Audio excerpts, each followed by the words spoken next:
मोक्षमार्गस्य नेतारं भेत्तारं कर्मभूभृतां ज्ञातारं विश्वतत्त्वानां वन्दे तद्गुणलब्धे वन्दे तद्गुणलब्धे।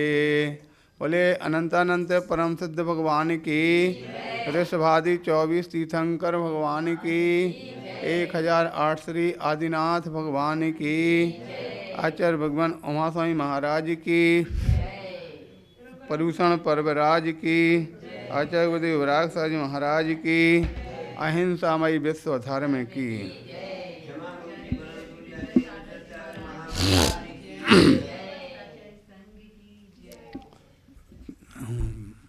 प्यारे बंधो, पर्वराज पर्यूषण का आज 9वां दिन, ठीक है, द्विचरम दिन, ठीक है। और 9वें दिन को क्या है? उत्तम आकिंचन धर्म 63। हाँ, द्विचरम दिन नहीं, हाँ। तो इस प्रकार से उत्तम आकिंचन धर्म के बारे में आचार्य भगवान वसुनंदी जी तत्व विचार सार में कहते हैं, तिविहीण चौजो विभज्यन्ति चेयणमियरम च सबः संगम लोये व्यवहार विरदो निगत्थन्तं हवे तस्य।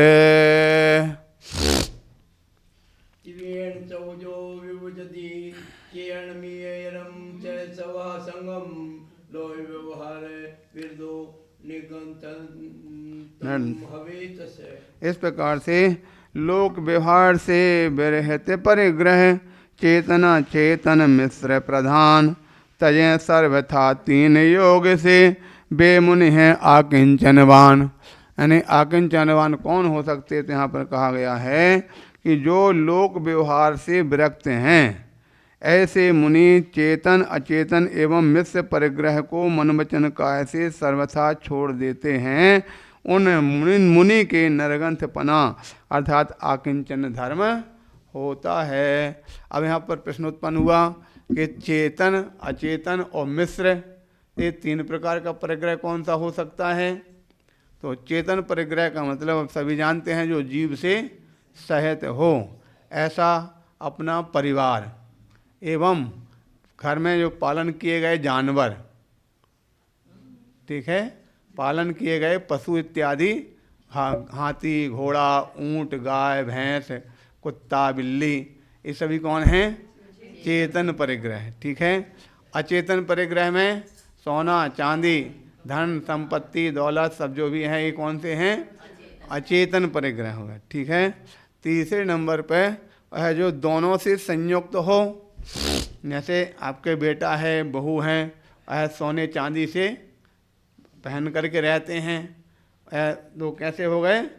मिश्र, चेतन भी हैं और अचेतन भी हैं। इस प्रकार से तीनों प्रकार के जो परिग्रह हैं, वह तीनों प्रकार के परिग्रह को जो त्याग करते हैं, उनके लिए निर्गंथपना होता है या आकिंचनपना होता है, ऐसा जानना चाहिए।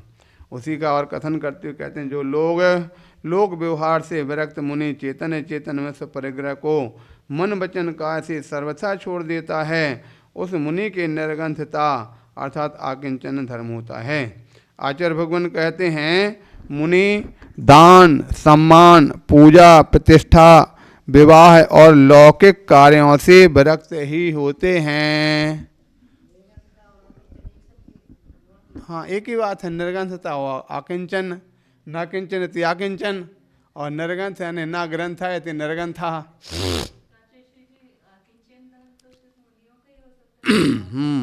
खाली सारे धर्म मुनियों को होते हैं, 10 धर्म मुनियों के होते हैं। इस प्रकार से यह विरक्त होते ही हैं। अतः पुत्र पुत्री स्त्री मित्र बंधु बांधव आदि सचेतन परिग्रह तथा जमीन जायदाद सोना चांदी मणि मुक्ता आदि अचेतन परिग्रहों को तो पहले ही छोड़ देते हैं। मुनि अवस्था में भी शिष्य संघ आदि सचेतन परिग्रह से और पिच्छी कमंडलु आदि अचेतन परिग्रह से भी ममत्व नहीं करते हैं। इस प्रकार से कहा गया कि मुनि महाराज जो हैं वो तो सब घर परिवार तो पहले ही छोड़ करके आ गए, अब उनके पास परिग्रह बचा नहीं है। फिर मुनिराज के कौन से परिग्रह हो सकता? तो बोले मुनिराज के जो परिग्रह होता है वो कौन? शिष्य संघ समुदाय है, वो चेतन परिग्रह हो गया। उनके साथ में रहने वाले उपकरण पिच्छी कमंडल इत्यादि क्या हो गया? अचेतन परिग्रह हो गया। और पिच्छी कमंडल से सहित दोनों को एक साथ संबंध बना दिया तो ये मिश्र परिग्रह हो जाता है। इस प्रकार से ये तीनों प्रकार का जो परिग्रह है वह एक स्थान पे इसलिए आता है चिल्ला चिल्ली, ये तुम्हारे साथ नहीं दे सकते हैं, है प्रत्येक जीव अकेला ही जाना है। तो इस प्रकार से ये सभी इसी का नाम आकिंचन है, मेरा कुछ भी नहीं है। इस प्रकार के भावों को आकिंचन कहते हैं। यह मेरा है, इस प्रकार के संस्कार को दूर करने के लिए अपने शरीर वगैरह से भी ममत्व नहीं रखना चाहिए। और इत्यादि शरीर से भी ममत्व नहीं रखने का नाम आकिंचन धर्म है। शरीर वगैरह से भी निर्ममत्व होने से मोक्ष पद की प्राप्ति होती है, किंतु जो मुनि शरीर का पोषण करते हैं उनका तपस्या में आदर भाव नहीं रहता। ऐसा मुनि सदा मोह के कीचड़ में ही फंसा रहता है। ठीक हो गया? जिनका परिग्रह में मन लग रहा वो अपने कल्याण की साधना नहीं कर सकते हैं, ऐसा जानना चाहिए। आगे बताते हैं, जब हमारे विकल्पों के अनुसार बाह्य में परिणमन हो ही नहीं सकता, हम जैसा सोचें वैसा बाहर में परिणमन नहीं हो सकता। हम सोचें कि हम जैसा हम कहें वैसा करने लग जाएं, ऐसा करने लग जाएं, तो कोई भी नहीं कर सकता। जो भी करेंगे अपने मन का करेंगे। हमारे विकल्पों के अनुसार बाह्य में परिणमन हो ही नहीं सकता है, ऐसा निर्णय है तो फिर हमें उस बाह्य का ख्याल ही ना रहे। ऐसा यत्न करें जो होता है सो हो उसके हम ज्ञाता मात्र रहें। हमारा तो काम जानने भर का है। जो केवल ज्ञाता रहता है वह आकुलित नहीं होता, और जो किसी बात में पड़ता है उसको आकुलता होती ही है। जैसे कोई कमेटी हो और उसके तुम केवल दर्शक हो तो तुम देखते ही तो जा रहे हो और आकुलता तुम्हें नहीं रहती है, और जो उस कमेटी के सदस्य हो गए तो कुछ ना कुछ आकुलता तो हो ही जाएगी, और वहीं उस कमेटी के अधिकारी बना दिए गए तो समझो आकुलता और बढ़ जाएगी। तो जैसे जैसे अध्यवसान बढ़ता जाता है वैसे वैसे हम जीव के साथ आकुलता भी बढ़ती जाती है। इस कारण से इस बात पर ऋषिजन जोर देते हैं कि हे आत्मन, अपने आपके स्वभाव को अविनाशी जानकर और केवल आत्मा स्वरूप जानकर बाह्य पदार्थों से उपेक्षा कर, इनमें राग मत कर, इनमें ममत्व बुद्धि मत करो। ऐसा कहा गया। अपने ज्ञान दर्शन स्वरूप के बिना अन्य किंचित मात्र भी मेरा कुछ भी नहीं है। ऐसे अनुभव को आकिंचन धर्म कहते हैं। इस आकिंचन धर्म को ना समझ पाने के कारण ही मैं परिग्रह को अपना मानता रहा और कर्म का बंध ही किया है। परिग्रह को महादुख रूप तथा बंध का कारण जान करके छोड़ना आकिंचन धर्म है। जिसे आकिंचनपना होता है उसे परिग्रह में वांछा नहीं रहती है। आत्मा ध्यान में लीनता होती है। देहादि में तथा बाह्य वेश में अपनापन नहीं रह जाता है तथा अपना स्वरूप जो रत्नात्रय है उसी में प्रवृत्ति होती है। आकिंचन तो परम वीतरागपना है। जिनका संसार का किनारा आ गया उनको ही वह आकिंचन धर्म होता है। इस प्रकार से यहाँ पर आकिंचन धर्म का कथन किया। अब यहाँ पर एक घटना के माध्यम से इसका विशेष व्याख्यान किया जा रहा। कहते हैं कि एक घनघोर जंगल था। उस जंगल में एक राजा ने प्रवेश किया तो देखा एक शिला पर मुनि महाराज विराजमान हैं। मुनिराज को देख करके वह राजा मन में विचार करने लगा कि ऐसी अल्प व्यय में जहाँ इनके खाने पीने के दिन हैं, वे वन में कैसे पहुँच गए? इनको क्या किसी ने साथ नहीं दिया क्या? वे अनाथ थे क्या? इनका कोई स्वामी नहीं था? इनके पास कोई परिवार नहीं था? इनके पास कोई धन संपत्ति नहीं थी? कोई राज्य संपत्ति नहीं थी? ऐसा वह राजा मन में विचार करता है, क्योंकि जो व्यक्ति जिस अवस्था में होता है उसको वही विचार आता है। राजा था तो राजा के पास राज्य था, उस राज्य की विचार करता है। जब राजा मुनिराज के पास पहुंचकर कहता है कि महाराज, आपको क्या कोई परेशानी थी जो आप जंगल में आकर एकांत में बैठ गए हैं? क्या आपका कोई स्वामी नहीं है? देखो, मैं नरनाथ हूँ, अगर कोई तुम्हारा नाथ ना हो तो मेरे साथ चलो, मैं तुम्हारे लिए एक राज्य दे दूंगा। महाराज ने राजा की बात सुनी और कहा, हाँ राजन, तुम बिल्कुल ठीक कह रहे हो। इस संसार में हमारा कोई नाथ है नहीं है, मैं अनाथ हूँ। इस पर राजा बोले, मेरे होते हुए तुम अनाथ नहीं हो सकते हो। मैं यहाँ का राजा हूँ, चक्रवर्ती हूँ। चलो, तुम्हारे लिए 6-7 गांव दे दूंगा। इसके अलावा और बोले, तुम्हें क्या चाहिए? मेरे होते हुए तुम अनाथ नहीं रह सकते हो। ठीक हो गया। यहाँ पर राजा का अपना घमंड बोल रहा। महाराज बोले, राजन, तुम सत्य कह रहे हो, लेकिन मैं जिस बात को कह रहा हूँ वह बात तुम ठीक नहीं समझ पा रहे हो। राजा ने कहा, बताओ तुम किस कारण से जंगल में बैठे हो? महाराज ने कहा, राजन, तुम्हारे राज्य में ही मैं एक सानंद संपन्न सेठ के यहाँ पर जन्मा था। धीरे धीरे बड़ा हुआ, युवा होने पर शादी भी हो गई और फिर मेरे बच्चे भी हुए। एक दिन राजन, ऐसा हुआ कि मुझे अत्यंत भीषण रोग ने घेर लिया। मेरी आँखों में बहुत जोर से दर्द हुआ। बहुत वैद्य हकीम बुलाए, लेकिन फिर भी मेरा दर्द कम नहीं हुआ। जब मैं बहुत परेशान हो गया, असहनीय वेदना से ग्रसित हो गया, तब मैंने विचार किया कि मेरे कारण से सारे के सारे लोग परेशान हो रहे हैं, पर मेरे लिए तो जो दुख हो रहा है इसके बांटने वाला कोई है ही नहीं है। मैं अकेला ही इस दुख को भोग रहा हूँ। ठीक है, क्योंकि जिसका दुख है उसी के लिए भोगना पड़ता है। इस बात को लेकर हमारे वो घटना याद आई। एक बार एक नगर में 2 मित्र थे। एक सेठ का पुत्र था, एक कसाई पुत्र था।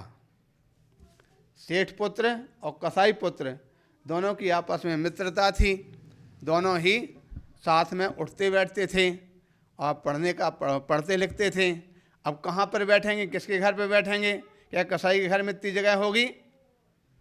सेठ के घर में दोनों उठते बैठते थे। अच्छा, सेठ के यहाँ पे एक व्यवस्था थी कि उनके घर में प्रतिदिन स्वाध्याय चलता था और स्वाध्याय में पूरे परिवार के लोग एक साथ बैठते थे। उतनी देर तक के लिए सब काम बंद, स्वाध्याय में सब बैठेंगे। कसाई पुत्र भी वहाँ पर बैठता था। सेठ जी का स्वाध्याय जब चलता तो अनेक प्रकार से धर्म के आधार पर परस्परोपगुरो जीवानाम, अहिंसा परमो धर्मः इत्यादि अनेक प्रकार से इस प्रकार के सूत्र उस ग्रंथ में निकलते थे। जो जीव जैसा करता है उसको वैसा ही फल मिलता है। जो कसाय का काम करता है, जीवों का घात करता है, आगे चल कर के वो जीव उसका भी दूसरे भाव में घात करते हैं। कसाय को अथवा घात करने से, जीवों की हिंसा करने से जीवों को नरक जाना पड़ता है। जिस प्रकार से आपको कष्ट होता है उसी प्रकार उन जानवरों को भी कष्ट होता है। दूसरों को दुख देना ये इंसानियत नहीं होती है। ऐसा अनेक प्रकार से स्वाध्याय जो चलता था, लेकिन देखा जाता है कि जो अपने जो लोग हैं वो उसको उतनी अच्छी तरह ग्रहण नहीं कर पाते जितने बाहर के लोग वह ग्रहण करते हैं। वो बच्चा, कसाई का बच्चा भी बैठ कर सुन करके उसने बहुत सारी चीज़ों को अच्छी तरह ग्रहण कर लिया। ठीक उसी प्रकार जैसे कि बरणी जी ने, गणेश प्रसाद जी बरणी, जो वहाँ पर मड़ावरा में पद्म पुराण सुनते भर थे दूर बैठ करके, और सुनते सुनते उन्होंने पद्म पुराण का इतना अच्छी तरह से अध्ययन कर लिया कि वह समझ लिया कि वास्तविकता में अगर सत्य कोई चीज़ है तो जैन धर्म के आधार पर बताई हुई चीज़ सत्य है। इसलिए उन्होंने नहीं, असाटी थे वो, असाटी बनिया में होते जो धागा या रस्सी इत्यादि का काम करते ना, वो थे असाटी। तो उन्होंने फिर जैन धर्म को स्वीकार कर लिया था, और जैन धर्म स्वीकार करने के बाद आगे चल करके साथ का अध्ययन किया, और फिर उन्होंने दीक्षा धारण करके क्षुल्लक बन गए थे। तो दूर बैठ करके, बाहर बैठ करके उन्होंने उसको अच्छी तरह से ग्रहण किया था और सत्य को स्वीकार किया था। उसी प्रकार कसाई के बच्चे ने भी सत्य को स्वीकार किया, जाना, और जाकर उसके घर में कसाई था, उसके घर में क्या काम होगा, बकरे काटे जाते थे। वो अपने पिता को मना करता, पिताजी आप ये काम मत करो, ये जीवों को कष्ट होता है, जीवों को कष्ट देने से आपको भी अगले भाव में कलते बकरा बनना पड़ेगा, तुमको भी इस प्रकार से काटा जाएगा, मर करके तुम नरक जाओगे। और बच्चा समझाता, लेकिन बच्चे की कौन मानने वाला, और वार्स को डांट और देते हैं, अरे बड़ी होशियारी वो दिखाता है, बड़ी इस प्रकार से बातें करता है, नहीं करूँगा ये काम तो भूखा बैठा रहूँगा, पूरा परिवार भूखा बैठा रहेगा, खाने के लिए कहाँ से आएगा, इसलिए करना पड़ेगा। वो बार बार इस प्रकार से समय होता चला गया। कुछ समय के बाद इस प्रकार से एक निमित्त हुआ कि वो जो कसाई था उसका बीमार होकर के वो मर गया। अब काम जो है कौन करे, घर का खर्चा कैसे चले। परिवार के लोगों ने बच्चे के लिए कहा, बेटा कुछ करो, तुम ही करो घर पर परिवार को चलाने के लिए। तो कहा मैंने तो कुछ किया ही नहीं, मैं आज तक कुछ जानते ही नहीं, मैं क्या करूं, भाई जो तुम्हारे पिता करते हैं वही तुम करो। बोले नहीं, उस प्रकार तो बहुत हिंसा होती है, वो तो हम नहीं कर सकते हैं उसमें। तो इस प्रकार से खूब मना करने के बाद भी जब सारे रिश्तेदार, संबंधी, परिवार सब पीछे पड़ गए, अरे भाई ऐसे कैसे चलेगा। और पहले के समय में तो यहाँ तक की समस्याएं थी कि जिस राज्य में रहते थे उस राज्य में जो व्यक्ति जिस प्रकार के जाति में उत्पन्न हुआ उसको वो काम करना ही होता था। तो इस प्रकार से परिवार के लोगों ने समझाया, बेटा चिंता मत करो, कोई चीज़ की कमी आए तो हमसे बताना, हम तुम्हारे सब सुख दुख के साथी हैं, सभी प्रकार के सुख दुख में साथ देने हैं, कोई चीज़ ज़रूरत पड़े तो बताना। खूब जब उसको मजबूर कर दिया, और जब मजबूर हो गया तो गुस्से में आकर होता, ठीक है तुम लोग नहीं मानते हो, मैं करूँगा, मैं वो काम करने के लिए तैयार हूँ, करूँगा। सब लोग खुश हो जाते हैं और उसको सबसे पहले उस काम करने के लिए क्या बोलते हैं आप लोग, उद्घाटन करते हैं।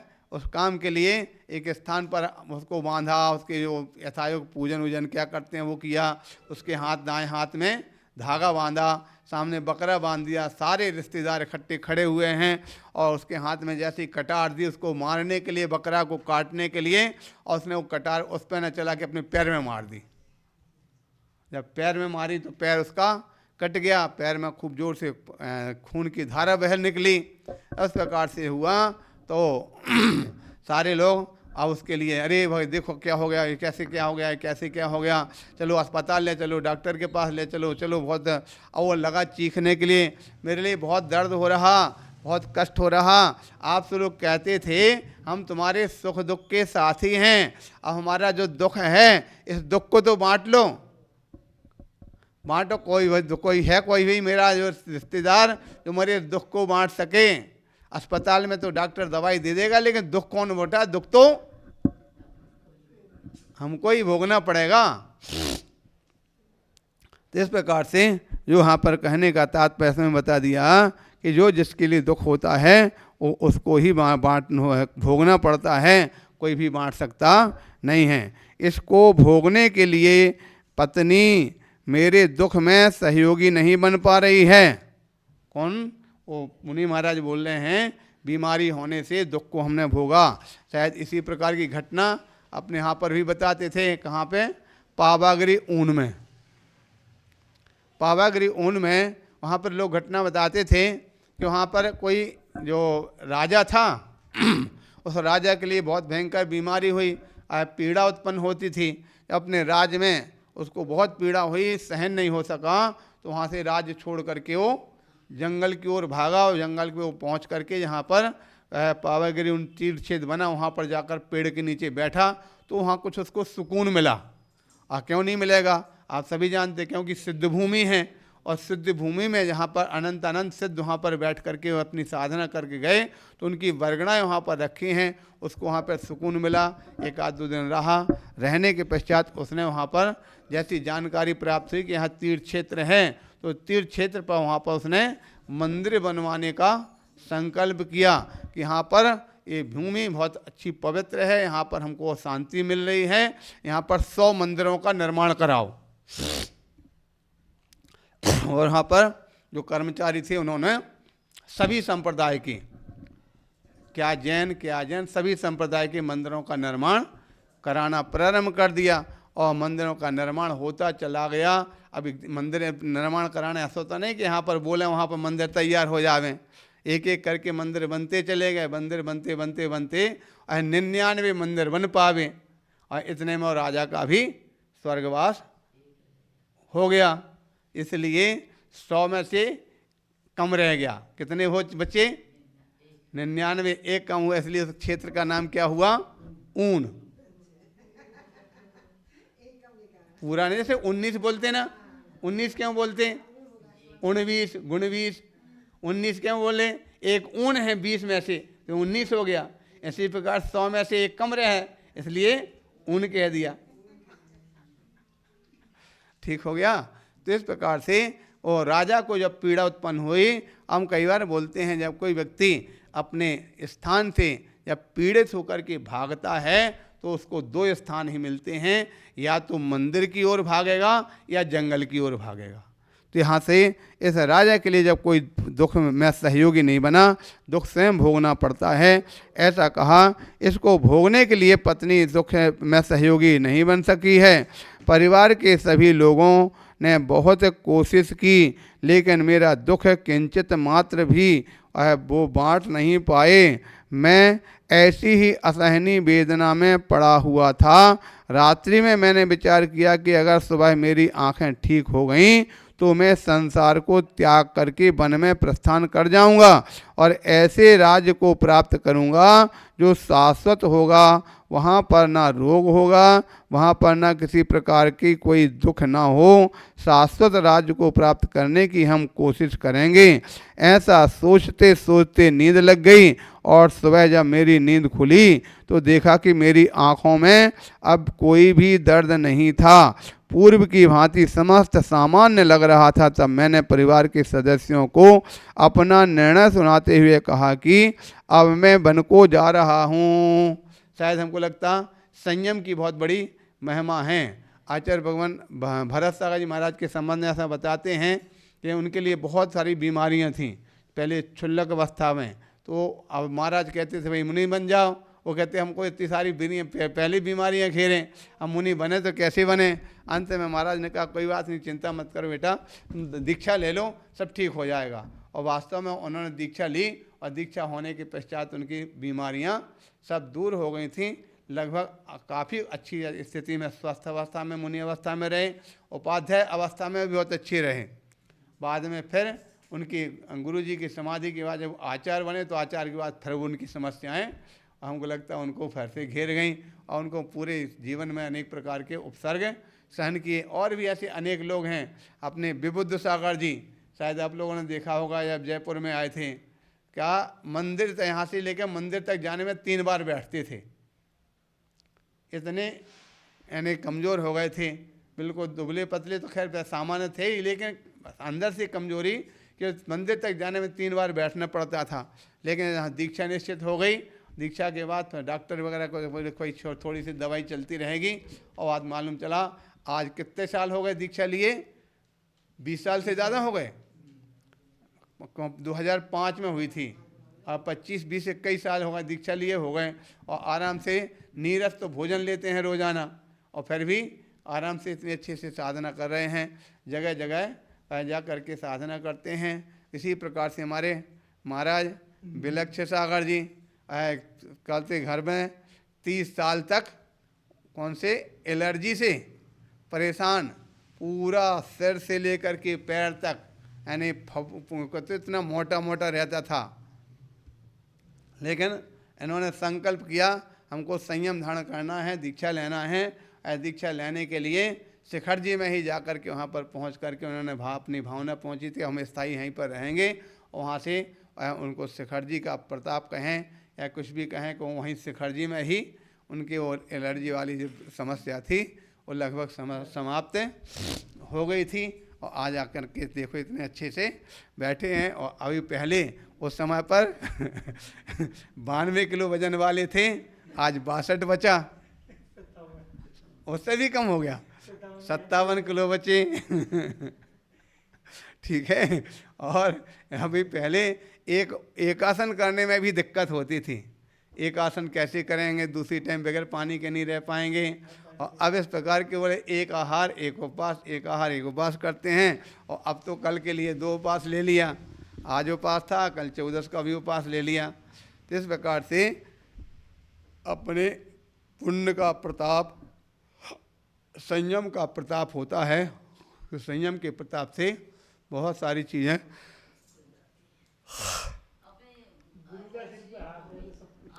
आगे बताते हैं। आंखें ठीक हो गई तो उसने दीक्षा धारण कर लिया। अप्पा शरणम गच्छामि, अब मैं वन में आकर के अपनी आत्मा की शरण को प्राप्त हो रहा हूँ। इस संसार में मेरा अब कोई भी नहीं है, मैं आत्मा की शरण में जा रहा हूँ। मैंने संसार को देख लिया है, संसार में जीव अकेला ही आता है। किसी प्रकार का सुख दुख व्यक्ति के लिए होता है तो वो अकेला ही भोगता है। तुम लोगों ने बहुत कोशिश की हमारे दुख को दूर करने की, लेकिन तुम किंचित मात्र भी हमारे दुखों में सहभागी नहीं बन सके। इसलिए अब मैंने विचार किया है कि हमें संसार के दुखों को ना उठाना पड़े। इस कारण से हम अब वन के लिए प्रस्थान करेंगे और वहाँ पर जा कर के आत्मकल्याण करेंगे। इसलिए कहा गया है आप अकेला अवतरे मरे अकेला हो, यों कहूँ इस जीव को साथी सगा न को। इस संसार में जीव अकेला ही जन्म लेता है, अकेला ही मरण करता है, मरने के बाद वो अकेला ही जाता है। कोई भी सगे साथी संबंधी उसके साथ नहीं जाते हैं। वे मात्र संयोग के लिए अब मुझे वन में जाना है। अप्पा शरणं गच्छामि, मेरी आत्मा ही मेरी शरण है, इसके अलावा मुझे और कोई भी शरण नहीं है हो सकता है। इस प्रकार से हे राजन, मैं वन में पहुंच गया और यहाँ आकर के दिगंबर भेष को धारण कर लिया है। मुनि महाराज ने अपनी बात को जरा जारी रखते हुए राजा से कहा कि हे राजन, ये तो मेरी कहानी रही, बताओ क्या तुम मुझे शरण दे सकते हो, मेरे नाथ बन सकते हो। यह सुनकर के राजा मुनि महाराज के सम्मुख नतमस्तक हो जाता है और विनम्र भाव से कहता है, हे मुनिराज, मेरा भी इस संसार में कोई नहीं है। मैं भले ही चक्रवर्ती हूँ, लेकिन इस संसार में मेरा कोई भी नहीं है।